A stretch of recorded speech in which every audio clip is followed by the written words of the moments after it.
ভালোবাসা খুব ছোট্ট একটি কথা, তাই না?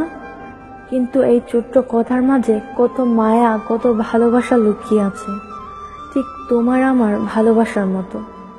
একবার ভেবেও দেখিনি তুমি কে, কোথা থেকে এসেছো, কোথায় ছিলে। তোমাকে না দেখেই নিজের চেয়ে বেশি ভালোবেসেছি, অনেক বিশ্বাস করেছি। হয়তো এটাই ভালোবাসা।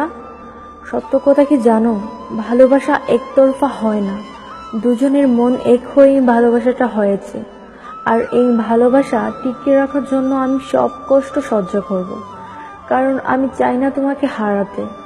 এই কিছু সময়ে অনেক বাধা এসেছে, কিন্তু একদিনের জন্য তোমার থেকে সরে যেতে পারিনি। তোমাকে নিয়ে অনেক স্বপ্ন দেখেছি আমি, আর এই স্বপ্নগুলো আমি বাস্তব করব যদি তুমি আমার পাশে থাকো। তোমার জন্য আমার অদ্ভুত একটা মনের টান হয়ে গেছে। তোমার সুখ দুঃখ দূর থেকে আমি উপলব্ধি করতে পারি, আর এটাই আমার অনেক বড় পাওয়া। আমি চাই আমরা সারা জীবন যেন এইভাবে একে অপরের প্রাণ হয়ে বেঁচে থাকতে পারি।